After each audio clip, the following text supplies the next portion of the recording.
look what has high retention, look at what's getting the most downloads, and be like, okay, why don't we just make this into a long form blog post because it's proven to work with our audience.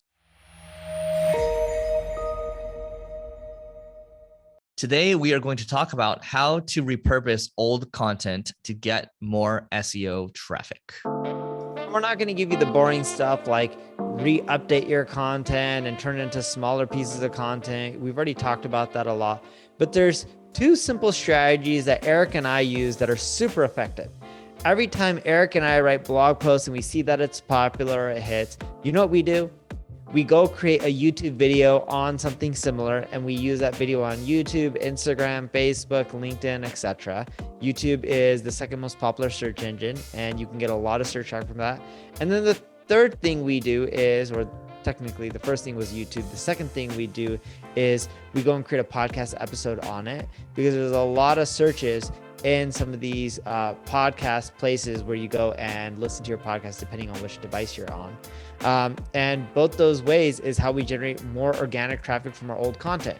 The key though is we only do this with our popular old content because it increases the likelihood that the videos, audio versions will also be popular. If you start doing this with your non-popular content, in many cases, there's not a lot of search volume for it or a lot of people aren't looking for it.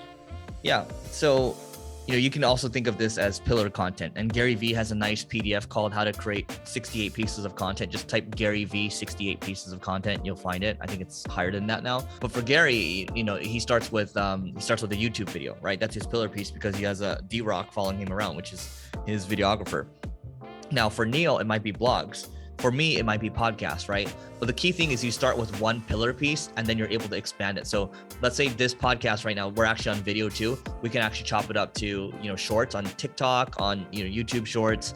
And then we can also convert the high performing podcast episodes. So we can take a look at our Spotify or our Apple analytics, look what has high retention, look at what's getting the most downloads, and be like, okay, why don't we just make this into a long form blog post because it's proven to work with our audience, especially if it's a trending topic. Google loves the trending topics, right? So you can get more SEO traffic from the Google standpoint, but also from a YouTube standpoint too. If we're publishing this onto YouTube, that's going to perform well because people are always looking for it, right? And so, it's thinking about how you can maximize getting the most mileage out of whatever you're putting work into, because most people, they will do a video and then they'll start something brand new, and it's just not the most efficient thing. I think it's valiant, or I give them props for doing it, but all our time is very limited, so we want to make sure that you are very efficient with it. Yeah, we don't really have much to add.